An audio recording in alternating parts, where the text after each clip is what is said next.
Hi and welcome to another of my videos on emotional intelligence, that all important aspect of our leadership and our lives. Now in the last video I talked about the importance of self-awareness. Now that's really the foundation of emotional intelligence and leadership and pretty much any kind of personal development, because we've got to know what it is we've got to develop. So the first step is really an exploration in what our strengths are, what our weaknesses, what we struggle with, what we do well and all that kind of thing. But importantly, how do we do that? Now, of course, we can just sit there and think about it, and that is one way of doing it, but I'm going to give you my top 5 ways of developing and improving your self-awareness.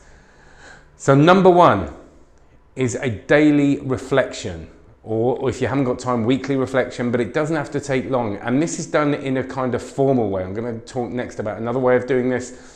But a daily reflection is really, at the end of each day, is having a little bit of a sit down, a self-analysis of what went well, what could have gone better, and importantly, your actions. It only takes a few minutes. This is incidentally something I also use at the end of every meeting I chair or run or help with, and at the every meeting I have, and sometimes even at the end of a conversation or an interaction I've had with someone. And the point of this is that if you get into this habit, especially of what could have gone better, you're consciously thinking about what you may have responded to negatively, what you could then take into the next interaction or meeting or the next day, and it starts whittling down and it starts improving bit by bit your effectiveness of a day. So basically, one of my big things is procrastination. So I write a diary all day of what I'm doing, and then I look back at the end of the day and I go, right, what could have gone better? And usually it's something to do, I faffed around on Facebook for half an hour that day, and because I've consciously brought it up, it means that the next day I'm going to remember that, and it gradually it improves. And over years,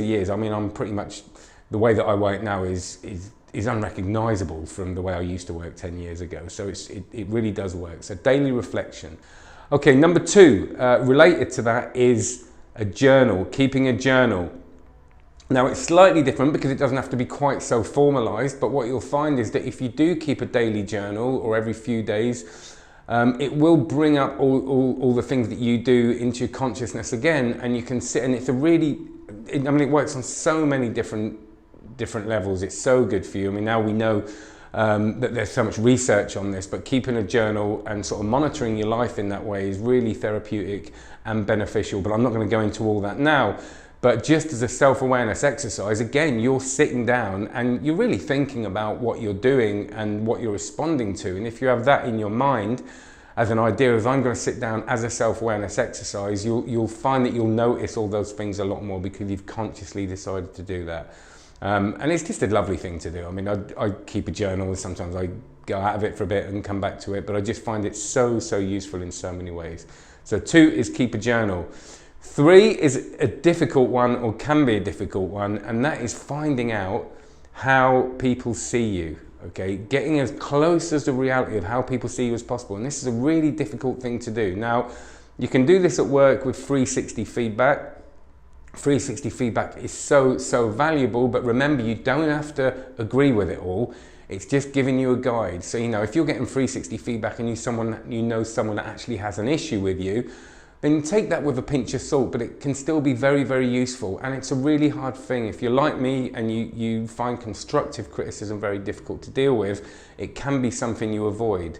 But I suggest you not. The more you do it, the more used to it you'll get. And it's a really valuable thing to do. Now, if you're not in a position to do 360 feedback, if you're like me and you're a freelancer, what I often do is I ask my clients for feedback, but I emphasize that I don't just want a pat on the back.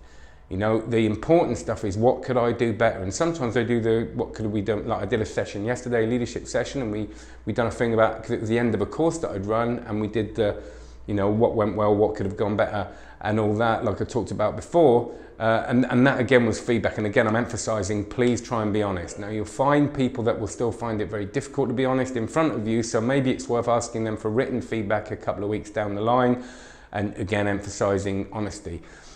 Another thing you can do, and this is still with the in number 3, is if you can't get feedback, if you're not running courses, you can't get feedback in that formal way, is ask your nearest and dearest. Tell them that you're doing a self-awareness exercise. You're trying to find out really how people see you, and just emphasize the fact that what I'm going to do over the next few weeks is just ask you, you know, how I've been in certain ways and try and get closer to how you see me and how you know, what things do you think I don't do very well. And that can be really, really powerful thing to do. So in some way it's finding out, it's trying to get people to be as honest as possible and not just giving you a pat on the back. And of course you want to hear the good stuff as well. Now the next one, number 4, is you've got to be careful with this. This is using some sort of tool in order to, you know, if you can't get the 360 fabric, is to analyze yourself. Now there are loads of things out there. A lot of people have done the Myers-Briggs test, where it's a typology thing where you find out whether you're introverted, and I'm not going to go into what Myers-Briggs is now. There are loads of, there's psychometric testing, and it's basically an emotional intelligence testing. You can actually go online and do emotional intelligence testing.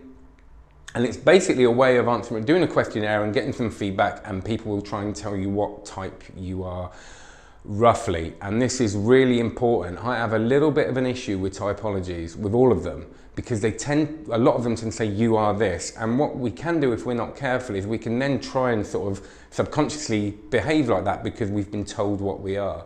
Now, I don't think it's that useful for that. And if you listen to what Ken Robinson says, he says a lovely thing that it's like, our personalities are like fingerprints. They're all totally different. But of course we do fit into categories, because if we ever meet someone that doesn't fit into a category we recognize, we find that really difficult, right? But this is not about labeling ourselves, but it's about codifying, and it's about, well, it is about labeling ourselves with a pinch of salt so it can be the start of a conversation. And that's the point of it. So if I do any kind of personality test, I get it back and I go, right, I'm not going to believe all of this categorizes me exactly. But what I'll do is I'll look at a part of it and go, okay, it says I'm an introvert. That's interesting. What does that mean? And then I'll start thinking about it, and then I can question that. And it's just a lens to see, it gives you little compartments of yourself that you can analyze and then come up with your own ideas. It's also great to be coached around something like this. So if you do an emotional intelligence test or a psychometric test, it's a great thing to sit down with a coach and discuss. All you're doing is saying, okay, it says I'm this, what do I think about that? And sometimes it's just as useful to disagree than it is to agree, because all it's making you do is actually consciously think about those aspects of your personality. Again, a really useful thing to do, but I don't think it's that useful, again, to completely pigeonhole people and label them. And number 5, similarly, is to analyze yourself against models. Now, this isn't necessarily a typology, but it's looking at leadership models. It's looking at different definitions of leadership and just basically using that as a guide to go, okay, well, that says leadership. For leadership, you've got to be good at flexibility. So how flexible am I? How good am I at kind of going from being a directive leader to being a coaching leader? It says on this model that you've got to be a good listener to be a good leader. So what am I like for listening? So it just makes you kind of look at all the different aspects and gives you a kind of target to go towards, to look at, rather than just sitting there and going, what am I like as a person? You know, and it gives you an idea of then it will give you an idea of all the different things you can then build up and work on if you so choose to do. And there are loads and loads of models which I'll cover on other videos that I use to do this. So there it is, my top 5 activities, really, if you like, to raise and improve our self-awareness. If you've got any more, please comment. If you've got any more ideas, anything that works for you, and I'm sure there's loads you'll think of that I haven't mentioned, but I don't want to give you my top 25 because you'll be here for about 3.5 hours and you'll lose the will to live. If you've liked the video, subscribe. I'm not going to spam you. I'm not going to do any of that sort of stuff. It's just to let you know when new videos come up. So if you go onto my site, which is getgoodatstuff.com, getgoodatstuff.com, you'll see a sign up form there, and like I said, you'll just be informed of, you know, I don't really sell many products or anything, so you'll just be informed of blogs, of videos, and of maybe live training events that I'll be doing. But I'm not going to be hammering you with emails every day. And of course you can unsubscribe at any time. So have a great one, enjoy the rest of your day or your evening or whatever time you're watching this, and see you later.